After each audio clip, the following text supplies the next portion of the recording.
to the live stream. I'm hoping that YouTube decides to leave my live stream alone tonight and not make it crap out right at the beginning. Hello, welcome to the beginning of 2021 as far as live streams go on this channel.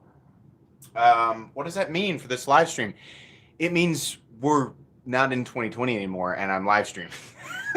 That's all it means. But I'm just internally, as I'm sure many of you are, ready for at least a symbolic marker of what I can only hope is actually the end of just the awfulness of 2020. Let's see here. Yeah, I think I was joking around. It is definitely somebody. Well, it's one of two situations. It's 99.9% likely it is somebody messing around. Everybody's all like, "Oh my gosh, dislikes." It's okay. Or it's somebody who got really upset with me earlier today and went through and disliked every one of my videos, which is, I mean, that's a bummer. They spent all that. It's a bummer they spent all that time doing that. Oh, man. But anyways, let's see. Hello and Happy New Year, fellow knights and knife nuts. Hey, what's up, Stacy? What's up, Chris Wolf? Chris Wolf, one of the most positive people in my comments section. Every single time I read a comment from Chris Wolf, it is just absolutely positive. I appreciate that. And they're lengthy. They're not just like, have a great, I appreciate that. Have a great day. But Chris Wolf will type me up just a wonderful comment. And I read it every single time, Chris. I read it all the way through because I'm like, oh, Chris Wolf, he's so nice. I mean that, man. I love it. It just warms my heart. I love reading his comments. Anyways, let's see here. If I'm thinking of the right person, if that's not the right person, he's probably like, well, all right. Thanks. I feel like it is. I feel like I read. Yeah, I was gonna say, yeah, it has to be because he always calls me brother. So yeah, that's cool. Thanks, man. Brewhound, what's up, man? Nav Sergeant, what's going on? Chris Emmett, how's it going? Does that really happen? Someone getting upset? Oh yeah. People threaten it. They'll actually threaten it in the comment section if they're upset about it, and I'm like, knock yourself out. There's no way for me to explain it to everybody all the time. It's just people are perpetually convinced that, that if they dislike it, it's like the worst thing that could happen, or they tell me unsub, they tell me like they didn't like the information or some segment and they say unsub, dislike. Like that's about as much as they can do so they convince themselves that it's really impactful. Which, I mean, obviously I don't want people to unsub, and I mean, for my personal ego, a like is better than a dislike, but does it change anything? Okay, if that's what you want to do. Yeah, sometimes people do that. I'm joking around. I'm trying to make you guys laugh. Let's see here. My opinion is the only thing that matters. How dare you think otherwise? Yeah, that's the saltiest of the comment section in a nutshell. Mel Olson is subbed, not unsubbed. Fantastic. I appreciate that. Hey, I was wondering if you could make a video on why they make Haid switchblades legal in other states. I was wondering, what is Haid? Hayed? I don't know what that means. I'm sorry. Let's see here. What is up, Timmy T? Needs is still going to. Darn it! I always hate dipping into their live. Excuse me. That's why I try to start at 9 o'clock sharp. Thoughts on the 20CV Vanter? It's very good. It's an excellent price. I mean, here's the thing. People are going to be quick to point out. It's G10 and 20CV. There have been American-made knives in 20CV and G10 or 20CV and aluminum that have cost the same or less money. All right. There have. But the Banter's the Banter. It's a nice EDC profile, simple shape, very thin behind the edge. It takes a certain form, right? I mean, is it... I mean, it's one of those things. It's like, is it exactly appropriately priced? I don't know. I feel like it's a really good deal. I mean, like the thing is 20 CV G10 and it's the banter for what? 120 bucks, 125 bucks, something like that. I think it's a smoking deal. I mean, yeah, pick it up. I mean, if you can. I don't know if it's available right now. The Juicer says, happy to be here and Happy New Year. Keep it going. Thanks, man. I appreciate that donation. Positive vibes tonight. That's what this is all about. Kick back, relax. We're just having fun and talking about knives. I wish I understood the price increase in the new banter. Well, I think 20 CV is a more expensive material than S35 VN. Is it that much more expensive between the? No, I mean obviously they're going to try and capitalize on the jade and the 20 CV and the fact that it's a special variant. I mean that's every knife ever when they do a special version of it. But I think 20 CV factually does cost more money in, they call it bar stock, or what do they call it, or before it's taken the form of a blade. Probably not that much more, but enough more. I don't know. Yeah, your Microtech. Look at this little guy. Ooh. It's the little baby Troodon, or the mini Troodon. It's not actually called the baby Troodon. It's the mini Troodon. You can do it with your index finger. Oh, hold on. Pretty cool. Pretty expensive, but it's cool. I like it. Let's see here. Yeah, it is really neat. I mean, and Cali Legal, OTF. I mean, seriously, Knife World, go ahead, make as many of those as you possibly can. I just really feel for people. I'm not trying to be sarcastic. I legitimately feel for people who live in California and they're like, it has to be under 2 inches. Like, it's definitely going to make a difference in this insane hypothetical circumstance in which a 2 1/4 inch blade and a 2 inch blade means the difference between out of control, rampant crime, right? Ooh, it really just salts my onions, man. I'm so glad I live in Kansas, but at the same time, I'm happy to show stuff like this on my channel and be like, here you go. If you live in California, it would suck to live there for that, just for the knife laws. So here, I mean, I'm glad that there are more knives. You know what I mean? Oh, let's see. Yeah, the fastball cleavers. This is the fastball cleaver in. It's the it's the JG10 and S30. For whatever reason, I was thinking 20 CV, but yeah, it's in the cleaver style blade, and the detent on this guy is much better than the first one that was like mega heavy. That's little things here and there, but I kind of like this one better than the first one I handled quite a bit, honestly. By the way, because of your post earlier, I've listened to August Burns Red's cover of Chop Suey several times. Isn't that weird that they did that? I was laughing so hard. And if anybody who doesn't know, August Burns Red is an awesome metalcore band. I've been listening to them for a long time. But they always do like Christmas stuff. They always do like metal covers of Christmas songs. And they did this whole Christmas album. And then out of nowhere, they covered Chop Suey. The first comment underneath that video on YouTube, it was a guy, talking from the perspective of the community. Hey, are you guys going to do any more Christmas songs? And then August Burns Red, in the example, in the comment, their reply was, here's Chop Suey. It's a really good cover. It just cracks me up. Oh, man. Good time. Yeah, it's a great cover. They did an excellent job.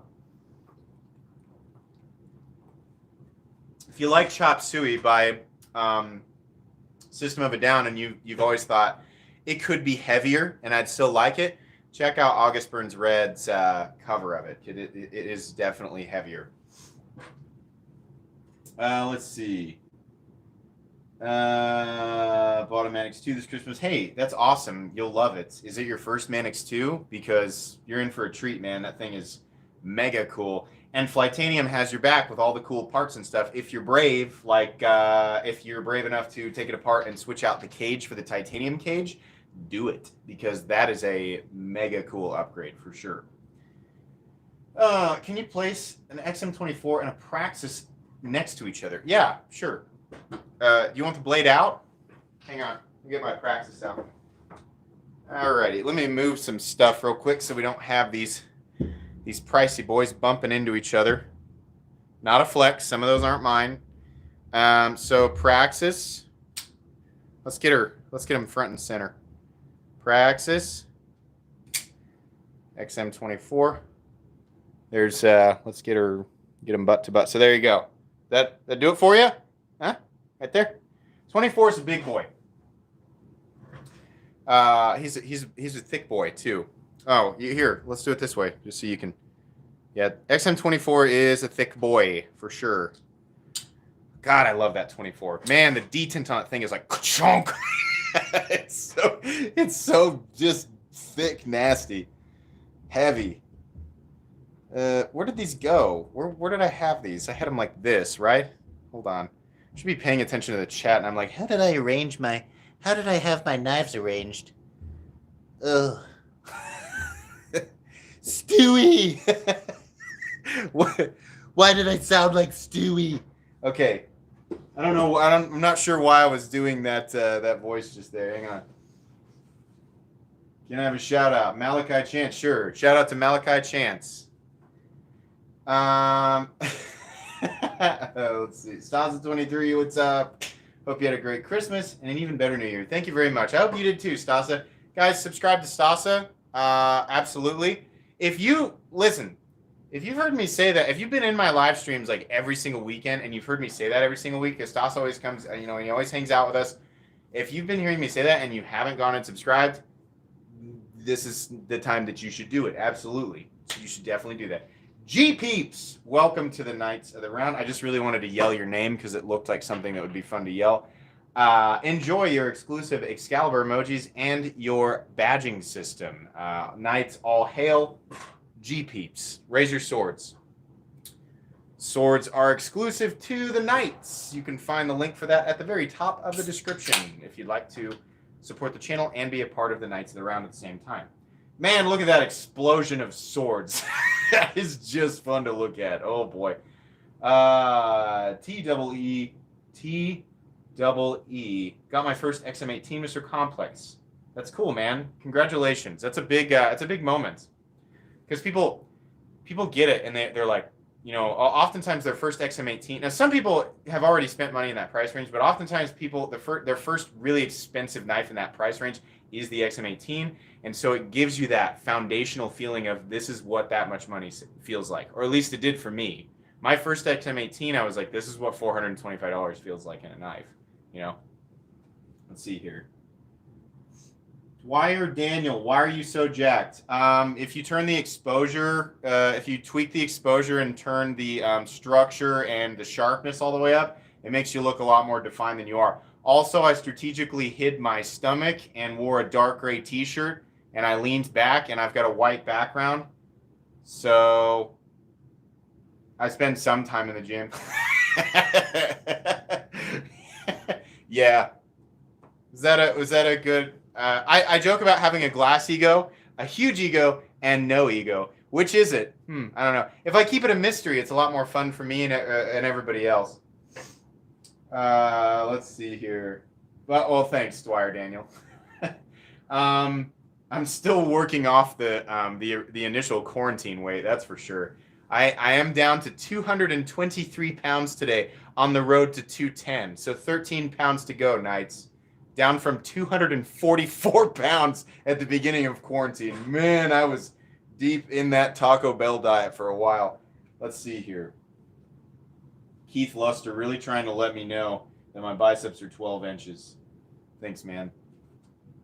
How did you know? Do I bench? What am I up to? 375 rep max.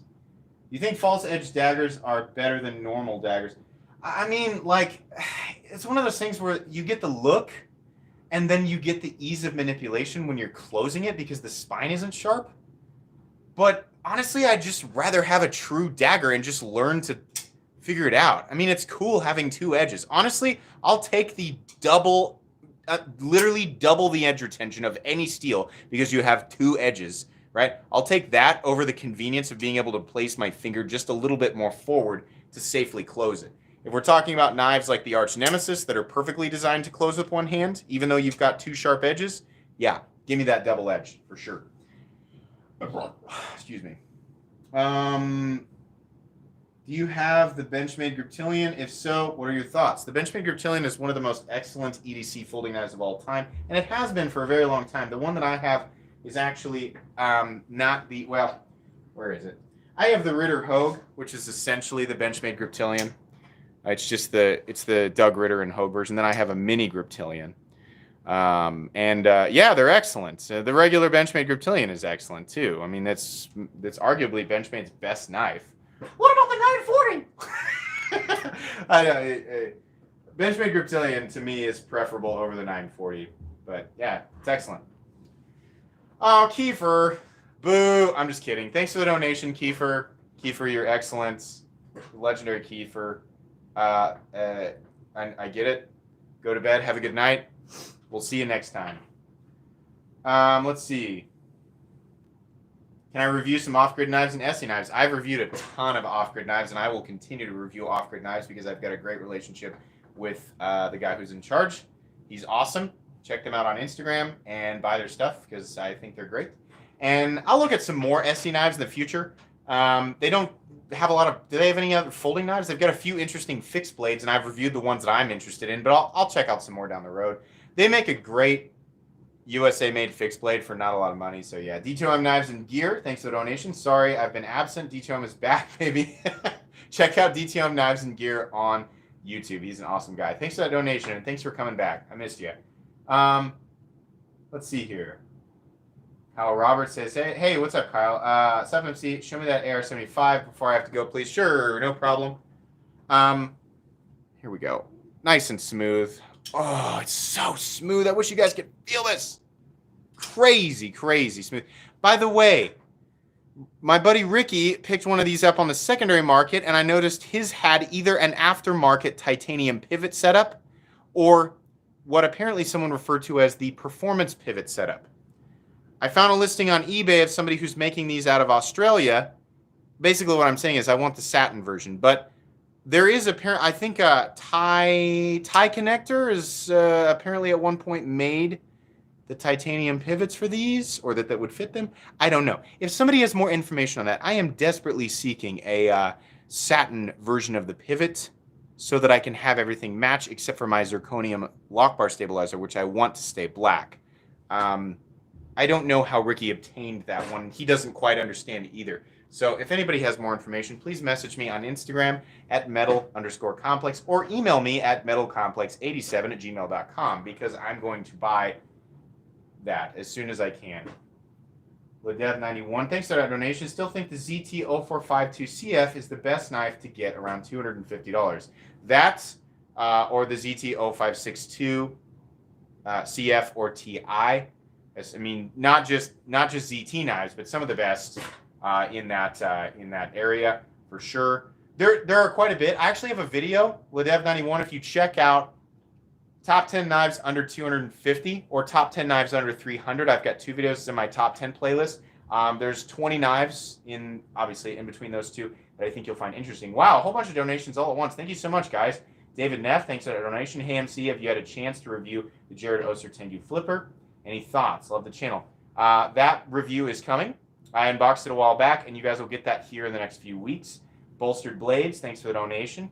Hope you and your entire family have a great 2021. Thank you very much. Same to you, and same to everybody here.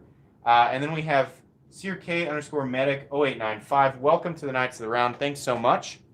Enjoy your badging system and your exclusive Excalibur emojis. All Knights, hail. SeerK_medic0895. Just bought a Benchmade bug out with my Carta scales. What do you think? I think that's a much better choice than the standard version, which comes in Grivery, so enjoy that. All right. Will you trade me your natural micarta Hinder Emmet for my black micarta Emmet? My Emmet got sold to a patron, but thank you for that offer. I might have actually gone for that had I not sold it. Chris Emmett, thanks for the donation. Thinking about a Strider with my stimulus payments. I'm not going to tell any of you guys what to do with your stimulus money. You do what you got to do with that. That's all I'm going to say. Let's see. Have I recorded any reviews with the new format yet? Yes, 12. I've recorded 12 reviews with their new format. My process is systematic. I have a minimum and maximum amount of videos that I record every day, and I always hit my quota, so to speak. That's the reason for the continuous content this year. I have to record a bare minimum of 3 videos a day, and I aim for as many as 6. And I have everything planned out. You should seriously see the schedule in my binder. That's how I do all of this. And then the knives coming in and going out, that's all kept track of on a separate schedule.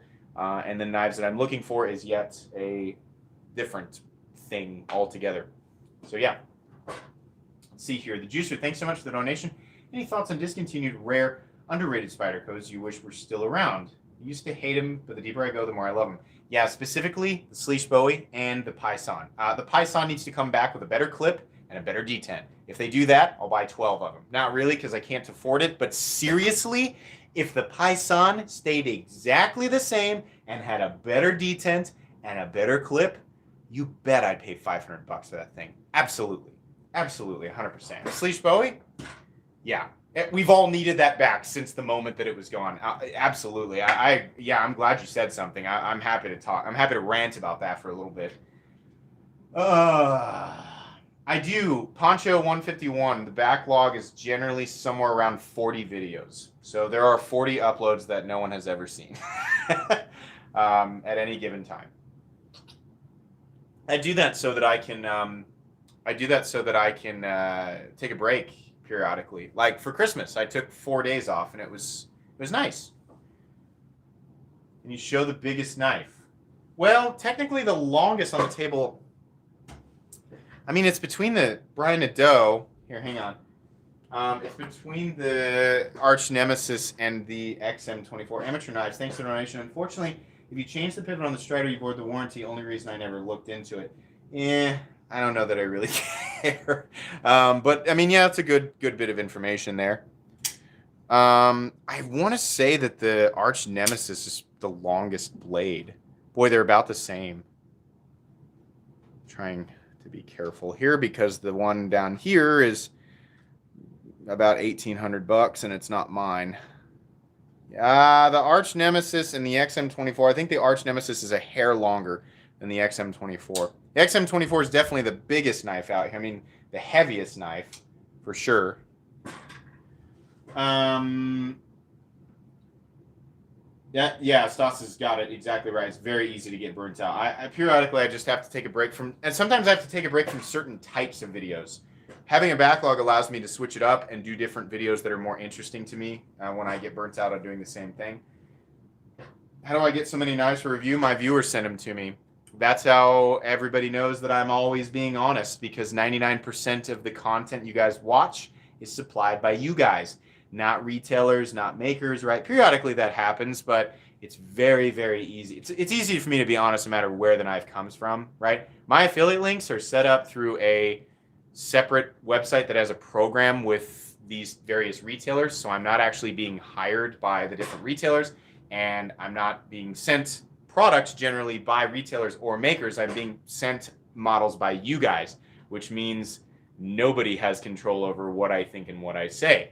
So that really works out because the channel's flow of content is, continuous. The channel benefits from that. I get to keep going, and I don't have to feel obligated to say nice or bad things about certain things. I can just say what I want to say, and I can show what I want to show, which is wonderful. That's why I love doing this so much, is I'm not being controlled by anyone, any company, any entity. It's nice. Let's see here. You remind me of Donnie Wahlberg doing an impression of Mark Wahlberg. That's funny. The carbon quartz. Actually, this is actually Rafir Noble. This is a Brian Nadeau custom Arch Nemesis. Knife in the middle. This guy, Cheberkov Streese, with the not laminates. What do you call it? Well, it is, but the oh crap. What do we call this steel with the core and the two? So, anyways. Cheberkov Streets. The Reich 1902. Gift from my buddy Thomas. 80-20, XM18. Those are all the middle knives. Knife in the middle left. We have the Gerber Fastball Cleaver. And we have the Spartan Blades Bronze Series Aster. Very cool.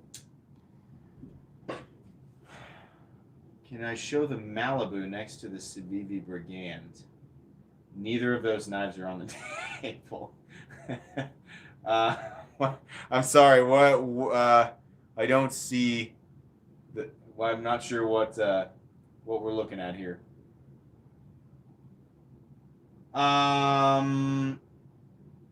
Desert Smeagol, what's up, man? The knife with the green handle is nice. The Spartan, yeah, it is nice. For a CTS XHP running on phosphor bronze and G10 liner lock for $135. Yeah, if you can find that on the Spartan Blades website or at DLT Trading, which to my knowledge is one of the only retailers that it was available at, buy it because it's good.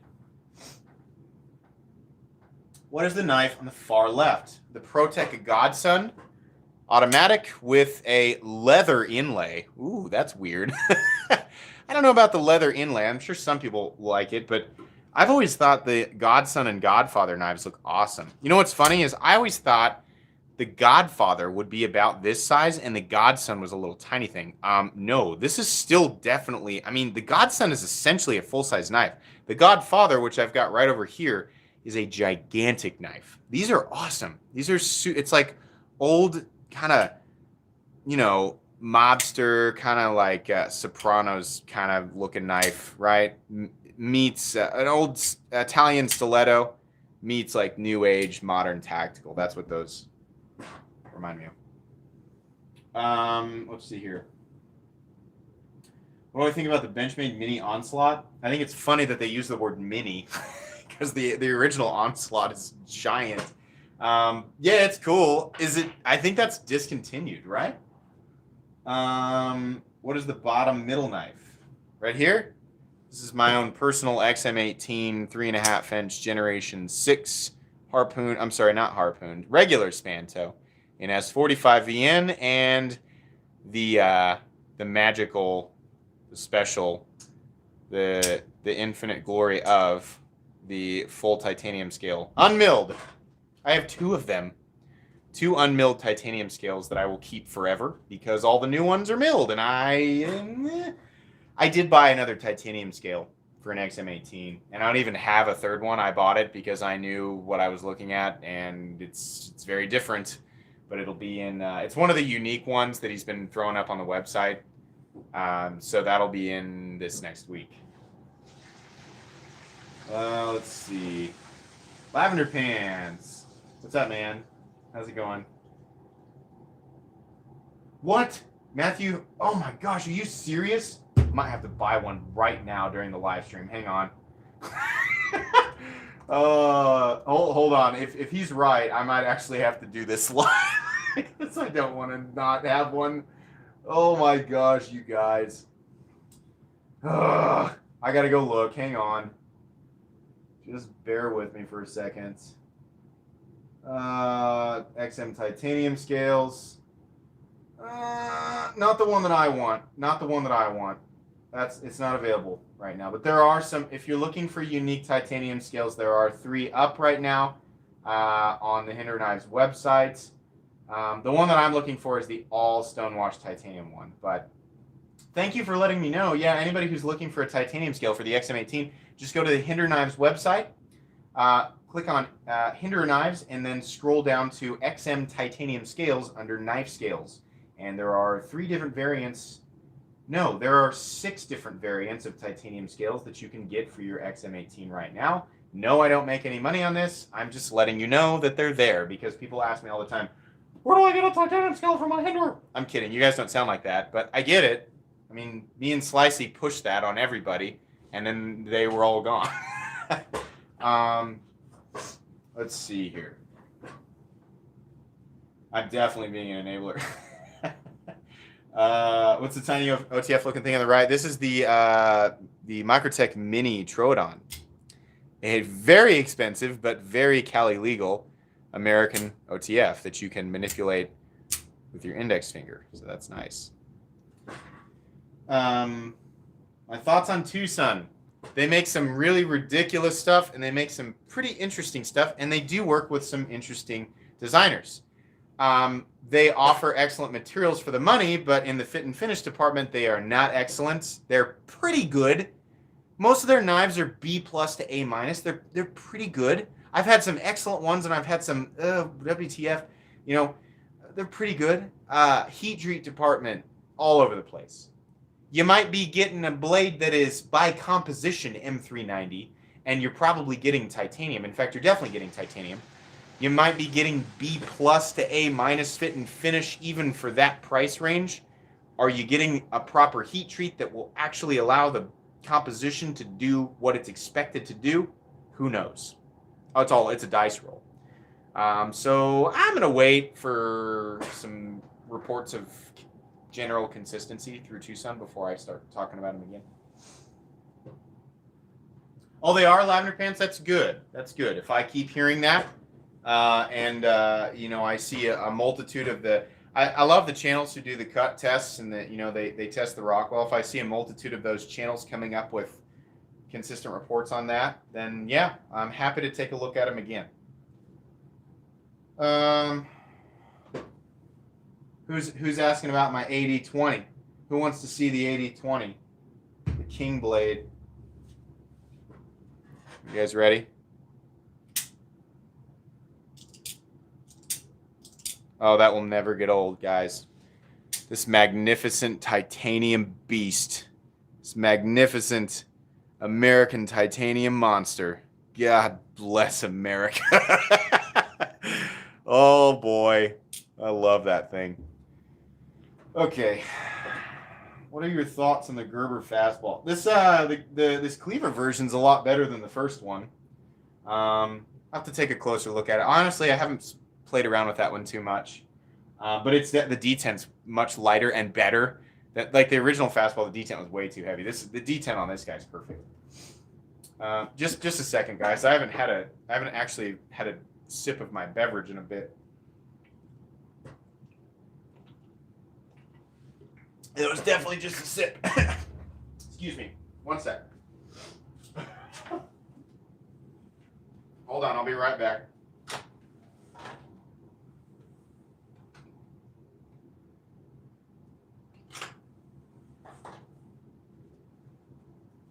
Sorry, that second case was just, the latch was just hung open.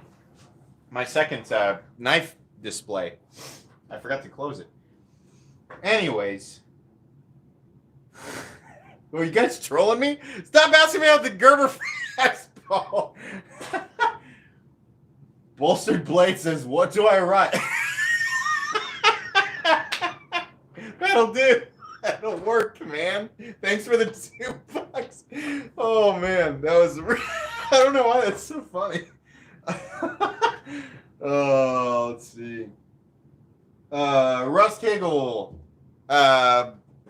Yellow Gatorade. Or whatever. Orange. Let's see here. Oh, my God. Shut up about the fastball. What's the joke? I don't understand. Oh, man. What do I think about Kubi Knives OS 10? I'll tell you what I think about OS 10. OS 10 is a substantially better steel than OS 8. I don't shy away from OS 10. From what I mean, you can check out Cedric Caneda.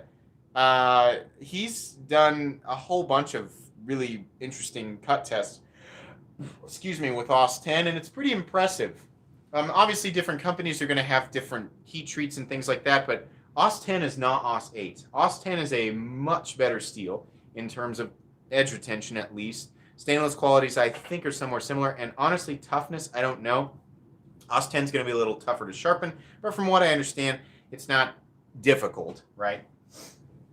My God, I love you guys, but I hate you guys. I don't understand the fastball joke.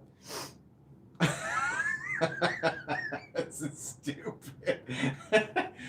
Have I handled a JG Scout? I don't think so.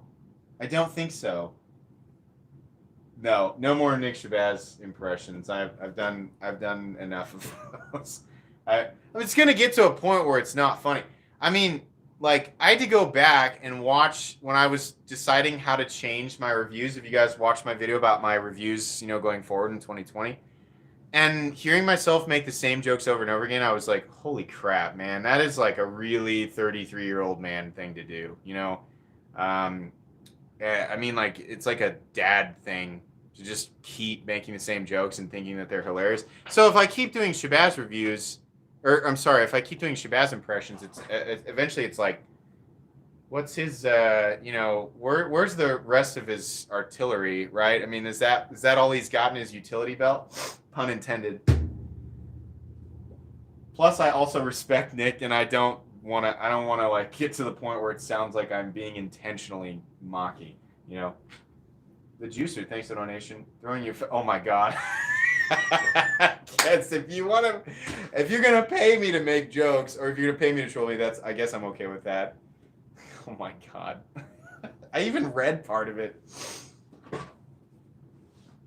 Somebody's gonna send me a link, and I'm gonna get rickrolled, but the lead singer is gonna like be holding a fastball, and I'm just gonna sit there and watch it. I have not shown the Menandi. Thank you. Let's move on. Let's talk about the Menandi. Oh, I'm so happy to finally have one, and we've got a beautiful one. Very beautiful. Damascus and birch, I think. Very beautiful. The ultimate gentleman's folder. I think a lot of you guys will agree. Ultimate gentleman's folder. Chris Reeve knives. Menandi. People always say Chris Reeves. Chris Reeve knives. Chris Reeves is incorrect. Chris Reeves knives. Listen to me, correcting people. When just the other day, I got so upset somebody corrected me about saying aesthetics. And I made this big deal. I was like, he was like, aesthetics. It's not aesthetics. And I was all bent out of shape about it. And here I am telling people, it's not Chris Reeves, it's Chris Reeve knives. Ugh. Amateurs. Sorry. Catching myself in that. You can say whatever you want, however you want to. I say shaman, for example, knowing full well it is not pronounced that way. And I also used to say combat Troodon, and I still do, even though I know it's Troodon. Bolstered blades, yes. You can say whatever you want, man. I mean, make it appropriate for YouTube, because here's the thing. A lot of people message me, and they're like, why'd you delete my comment? I generally don't delete comments. It's probably because you said the F word or something. My channel is set up to automatically remove things that are racist, sexist, aggressive with the language. I mean, like simple swear words, things like that. It's okay, but like, certain things get automatically removed by the system. So it's not me deleting your comments usually. It's usually because whatever you said was awful. Oh, the blue knife on the right. Double customized. Olamic Cutlery Busker. Very beautiful, very expensive. It came in a different form originally, and then the owner actually sent it back to the custom program, the little-known custom program, or the recustom program through Olamic Cutlery, where you can actually send your knife in and have it completely recustomized if you want to, which I think is really cool. These are very expensive to begin with, and you're going to pay a lot of money to recustomize it, but those people who have experienced the joy of an Olamic Cutlery knife can experience more joy after the look gets a little stale to them if they want to. I mean, I guess if you're going to throw that kind of money at your knife, it's nice that programs like that exist. And an Olamic Cutlery, I mean, they're an excellent company. So, Michael Morgan, I did not hear that. I feel like it's probably not true, but thank you. Let's see. What's my opinion on Damascus? I love it. If I ever do spend the money on if I ever go absolutely, you know, absolutely nuts on a full custom knife, you can bet that it will be Timascus. I would love to own a full Timascus Integral. Absolutely. I love Timascus. I think it's beautiful, which is funny because my thing is generally, this guy, this guy, this guy, this guy, and this guy are all monochromatic. That's generally my thing.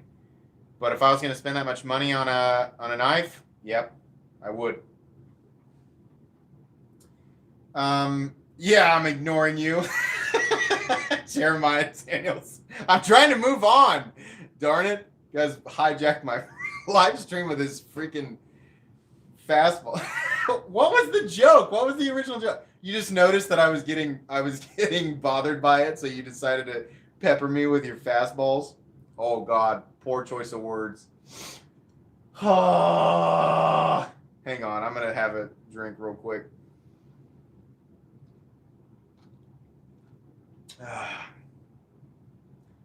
What's my EDC? All right, Mel Olson. My EDC today was the Para 3. Isn't it? Oh my gosh, yeah, let's talk about the Reich 1902. Holy crap. Guys, this is excellent. I mean, sometimes I spoil reviews in my live streams. Guys, seriously, this is ridiculous. This is a $200 knife, and it far exceeds what I expect at the $200 mark. Yes, these are made overseas. The finish on this is beautiful. It mimics what I normally would call vapor blasting. I don't think that's what it is, but it is essentially that. We have multi-level. I mean, the 3D milling on this thing is insane. Down to the bevels inside of here. You can't see it. The definition is not very good. We have a different tone on the inside of this. This is actually slanted. It's actually at a different angle inside here. And then it comes down to this opening hole, and it's also beveled. We have a satin finish up here. We have beautiful chamfering, rounding actually, and contouring on this darkened titanium frame. We have blue marble carbon fiber, gold on the pivot collar, and we have the custom Reich Knives logo on the pivot, raised titanium around the pivot, actually collars the, not the pivot, the anodized titanium hardware, polished titanium pocket clip, polished titanium backspacer. This is incredible. The action is fantastic too. Very smooth, not quite fall shut yet, but excellent. And the ergonomics are just, this is ridiculous. I can't believe I've never looked at Reich more closely. Dr. Franke and I had a conversation. I said, what's the deal with Reich? How come we don't, or at least I haven't heard a lot about him. And he said, honestly, they make good stuff. He said their designs are just kind of robotic. You either love it or you hate it. So I took a look at a lot of their line, and he's right. There are some very robotic knives. This, though, this is wonderful. Somebody said the other day, tell me if you guys agree with this. They said, it looks like Dracula's EDC. And I thought, yeah, that is what it looks like. This is awesome. My buddy Tom gave me this for Christmas. Brand new. It's beautiful. Perfectly centered. Nice early solid lockup.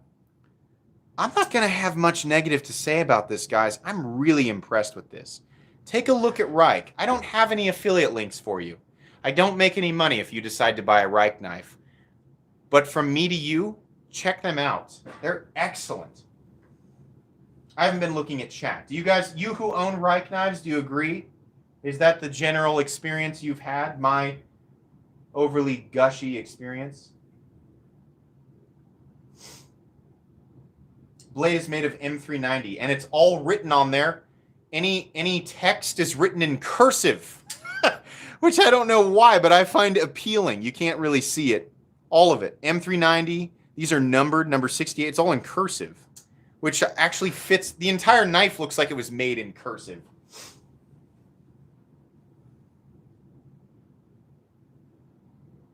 Not Reich, or Reich, not R-U-I-K-E. No, R-I-K-E, different brand. But yeah, they make some good stuff too. The 1902, there are two different versions of it that I've seen. There's the red carbon fiber, the red laced marble carbon fiber, and the blue laced marble carbon fiber, which I think makes more sense with the gold. If there are other versions of it, I haven't seen it. Maybe there are. Rick, I own a few things that are not made in the United States. Most of my more expensive personal purchases are knives made in the United States. I will purchase whatever looks good to me and is of high quality. That's the same type of outlook I have when it comes to reviewing knives on this channel. Bolstered Blades, thank you for that donation. Very kind of you. Fat carbon fiber, thank you. Sorry about that. It's fat carbon fiber. That's correct. John Gunter correcting me, and he's rightfully doing so. The antimatter is off to Jim Skelton, actually. Jim Skelton has the antimatter, so I don't know if he has a review up or not, but that's where the that was the next person to look at the antimatters. Do I have any katana knives? Not yet. Possibly my. Well, we'll wait till it comes in. Let's see. Yeah, actually, G Money. I think that's reasonable. You know, Taichung Taiwan. I think people get confused and they lump everything that's not USA made into one category. Taiwan is not China. I try to say that a lot because I've found that a surprising amount of people don't know that. Taiwan is very much not China. It's, but you know, here's the thing, guys. Spend your money how you're gonna spend your money. If you find joy and happiness in something, right, then you earned the money. And then you spend your money on what you want, you know. And if it brings you happiness, then great. And a lot of these companies are working with American designers. And a lot of what they're using is American steel. So not all of it goes where you guys think it goes. And it's not all black and white. That's my official perspective on that. But my own personal large purchases do generally stick right here in the United States. You can actually see that on the table. 1, 2, 3, 4, 5 paid full price for all of those. And those are all American big boys. Let's see here. Yeah, Michael Morgan quoting Nick Shabazz, geography doesn't dictate quality, it's the effort of the manufacturer. That's exactly right. The Damasteel knife. There's a Damasteel 1902. I didn't know that. I would imagine there's probably a fairly good price on that, considering they only want $200. I could not believe that. When I pulled that out of the package, my brain said, I'm thinking this might be $350. That's where my brain went with this, just so you guys know. When I flipped this out, I thought this is a $350 knife. I was $150 off. So if that means something to you, there you go. G-Man hates it. All right. Let's see here. Hinder BS&G. What is your question, Dylan? Quick. Hinder BS&G for toughness? I'm sorry, I don't understand. Finch knives? Yeah. They're out of Kansas, and the guy who runs the company is really nice. Yeah, I like Finch knives. Definitely check them out. $280 for Damasteel? Holy crap. That's really good. That's one of the least expensive Damasteel knives I've ever. If it's really $280 for Damasteel, I mean, yeah, I can't recommend that enough. That's amazing. Oh my gosh. Really? The Reich 1902 in Damasteel is $280. Well, if you've been looking for a knife to buy under $300 and you like that, you know, the crazy futuristic stuff, and you like the really exotic look and the exotic machine work, and you fancy Damasteel, yeah, $280, money well spent.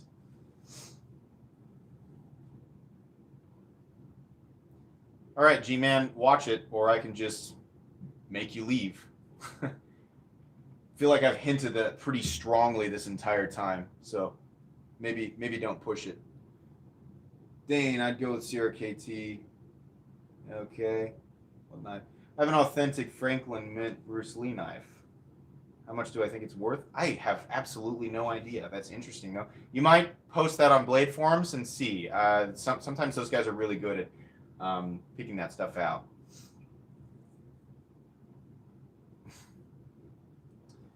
All right. See you later. Let's see.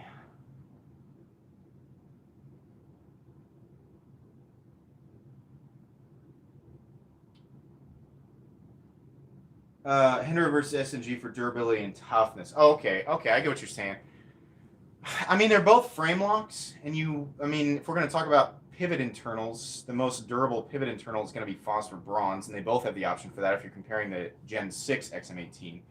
I think they're both great, honestly. I think the ergonomics are better on the SNG, not that that has anything to do with durability. Generally speaking, the tip on a Hinder is going to be a little bit more robust, but I think you'd have to apply such astronomical force to both of them to get them to fail. I think it's outside of what most people are capable of from a human level. So I don't know.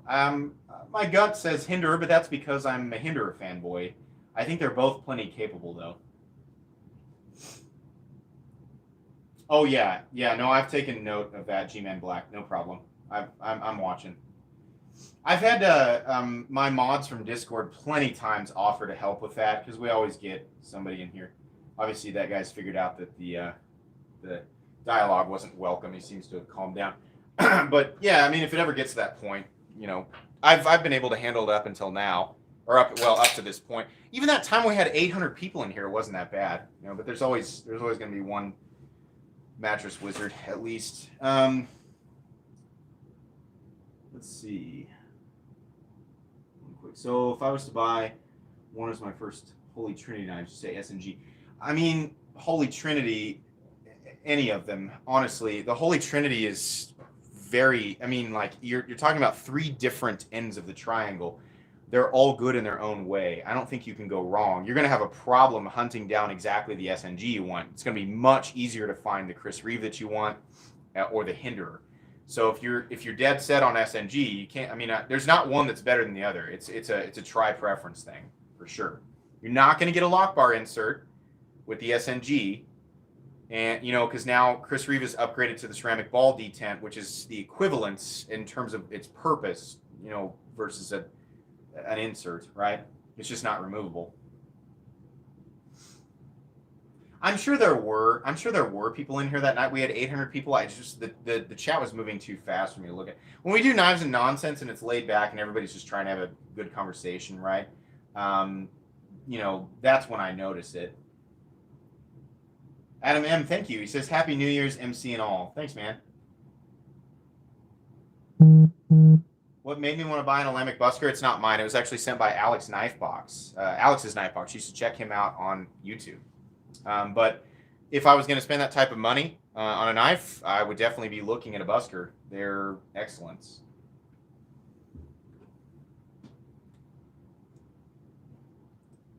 Let's see. Do I recommend making a knife review channel? Very interesting question. All right, sit back, everyone.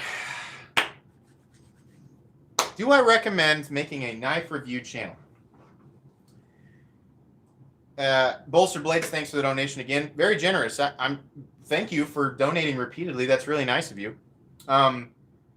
So yes and no. If you are incredibly passionate about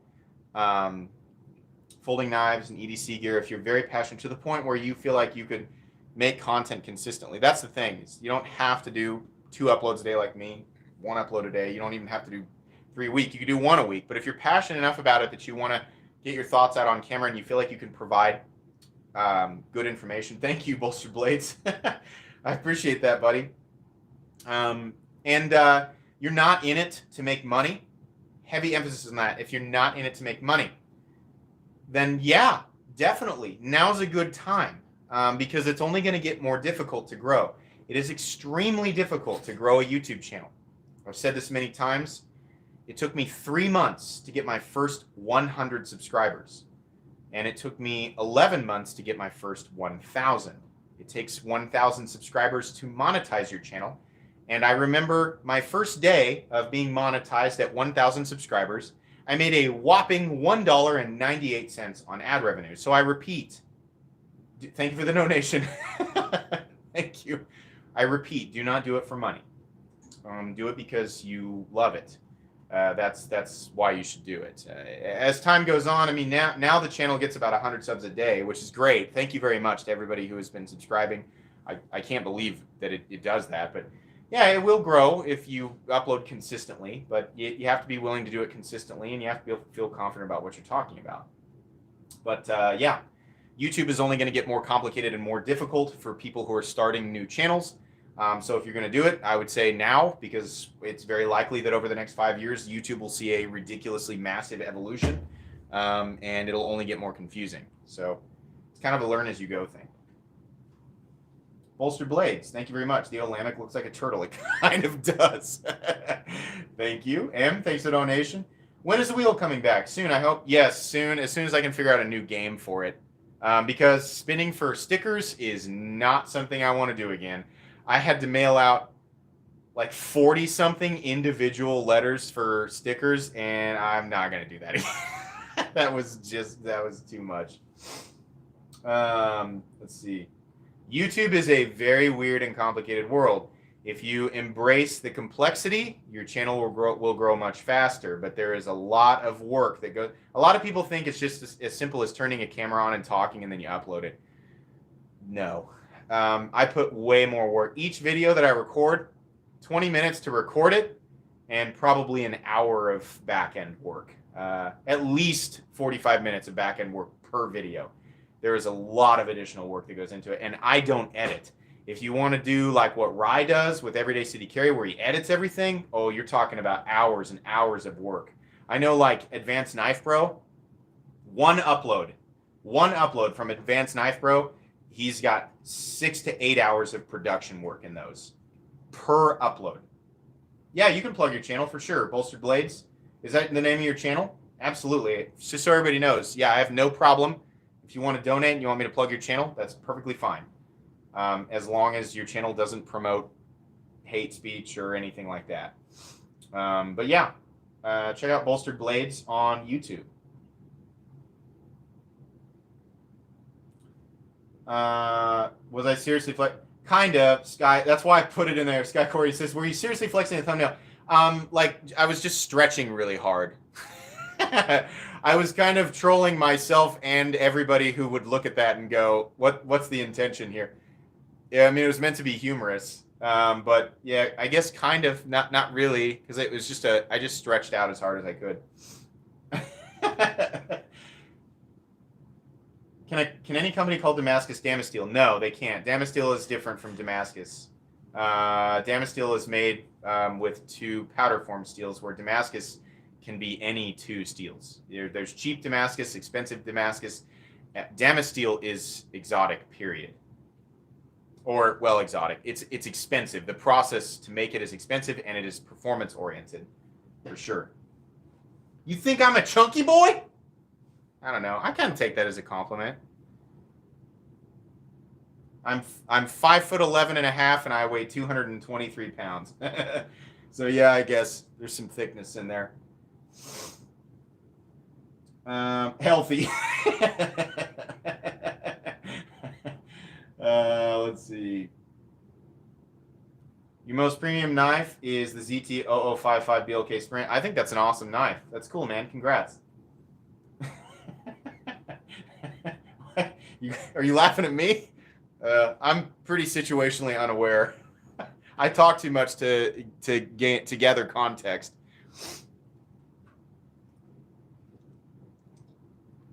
Let's see. You're 6 feet tall and you weigh 2,301 pounds. Okay.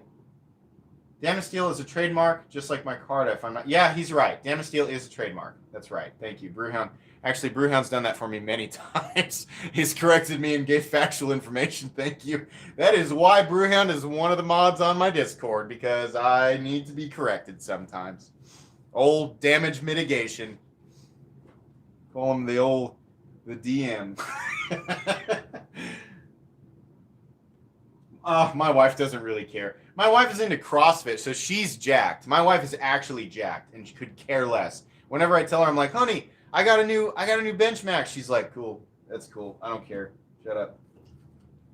Eat less Taco Bell." No, I'm kidding. She's really, she's just not overly. She's not really overly impressed by, if I gained 20 pounds of muscle and had an 8-pack, she wouldn't really care. My son, oh yeah, he'll periodically appear in Knife Guy episodes for sure. He loves doing. He always asks if we can do the knife show, and yeah, when I find a topic that it's appropriate to have him in there, then sure.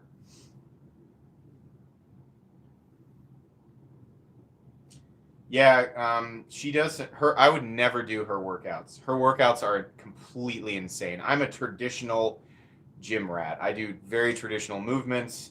I don't do anything that I don't want to do. She does whatever the WOD is, I guess is what you call that. Whatever they tell you to do, you just do it. And I haven't heard one that I thought, wow, that sounds like fun. You know, no, I think I'd rather run face first into a barbed wire fence than do any of those. Sometimes Max. Sometimes she carries her S30V Blur that I got her a while back, but not use. I mean, she works in an office. Not a whole lot of use.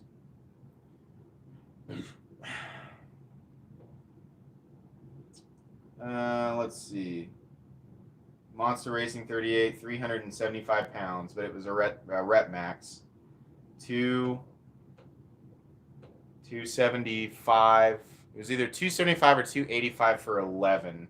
And I believe, somebody who wants to pull up a rep max calculator, I believe that one of those equivalates to 375 pounds. Bolster Blades, thank you very much for that donation. WOD names are almost as bad. No, she bought me the Delica. Oh my God, Kiefer's got me saying Delica. Desert Smeagol, she bought me the Delica, the Damascus Delica for our anniversary. 325 is plenty respectable. Honestly, you guys want to know a fact? Anybody wanting to feel good about themselves? The average bench press in the United States. Anybody want to take a guess at the average 1 rep bench max for a male living in the United States? Any guesses? Grumpy Grunt was close. Chris Lower got it exactly. 185 pounds. If you can bench 185 pounds or more, then you are at or above the average. Truthfully, though, whatever it is that you weigh, if you can bench what you weigh, I would consider that good. But if you're at either that or at 185 or higher, or if you just feel good about it. If you can bench 90 pounds and you feel good about it, then there you go. Who cares what anybody thinks? You know what I do with my bench max? Nothing. I haul groceries from the back of the Durango or the back of the truck from there to the house, so it doesn't really mean anything.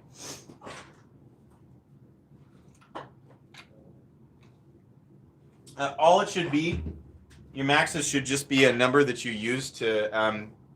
That's your next bar. You're trying to surpass your old bar.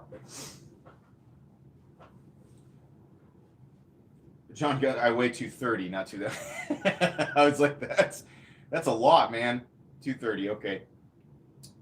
Max Cordova, what Durango? The other vehicle. I drive the Ram Warlock, and my wife drives a 2018 RT Durango with the SRT body that is the same color. So it's dark gray with black rims, has the SRT hood, and it has the 375 horsepower Hemi. I love driving that thing because it's got sport mode and it growls. That is a mean, muscly version of that vehicle for sure. We love the Hemi. We both have the same motor. Mine's tuned for the truck, but I just love that motor. Stacy, Bolster Blades, thanks for the donation. Appreciate that. Oh, yeah. Oh, I'm heavy Mopar. My little brother just bought, and his is also, I got to take a picture and put it on Instagram for you guys, all three of our vehicles.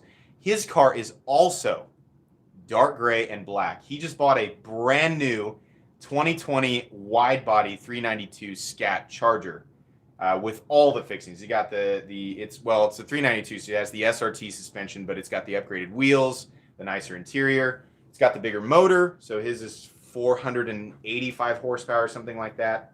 Just bought it just the other day. If you've got my brother on Instagram, you can go look at it. It is nasty. 6.4 liter V8 in that 392 Scat. I would too. Some of my brothers said, I mean, obviously the main difference is the extra 20 grand you're going to pay for the Hellcat. We're talking about cars now, guys, I guess. Because we both have driven them. He works at the dealership I used to work at. The Hellcat is definitely more powerful, but there's so much torque that it actually has a problem grabbing. The 392 is actually better at grabbing off a launch. Anybody who's ever done launch mode in a 392 or Daytona, or because you can get launch mode in the 5.7, the 392, or the Hellcat, or the Demon, depending on the trim that you get. If you've done launch in any of those motors, 5.7 it does okay grabbing. The 392 is excellent. It's perfect. The Hellcat has a lot of power, but it has an issue grabbing because there's so much torque and there's so much power. So yeah, I mean, if it's perfect, it'll definitely beat it off the line. It's definitely got a better quarter mile, 0 to 60. But 392, natural, like if you're just kind of screwing around, it grabs better. Did it come with footprints on the gas pedal? No. No. Thoughts on the Cherokee Trackhawk? It's definitely the most badass version of the Grand Cherokee. That's a Hellcat Grand Cherokee, absolutely. Those are sleeper vehicles because people don't know. It's really hard to tell you're looking at a Trackhawk unless you see those yellow calipers. They still do yellow calipers. If you don't know what you're looking at and somebody's revving up next to a Trackhawk at a stoplight not knowing what's in it, they're going to get their doors blown off. It's a 700 horsepower Grand Cherokee that goes 0 to 60 in, I think, 3.7 or something like that. 3.5 maybe. It's fast. Very fast.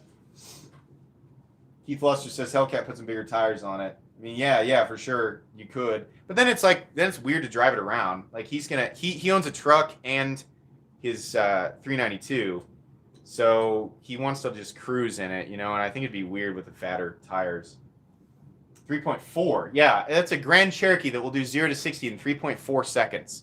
Those are definitely, there's very subtle differences between the Trackhawk and the SRT, and even just like a Summit. You have to really be looking. So be careful revving up next to Grand Cherokees. Let's see. All-wheel drive too, exactly.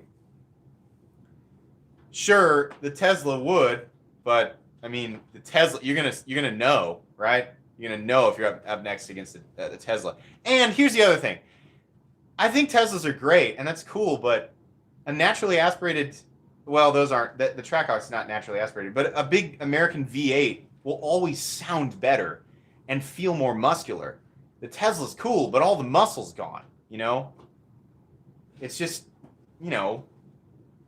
like, whenever we figure out teleportation, it's like neat, but I want to feel the rumble with the G-force. I don't just want the G-force. I want the rumble, right?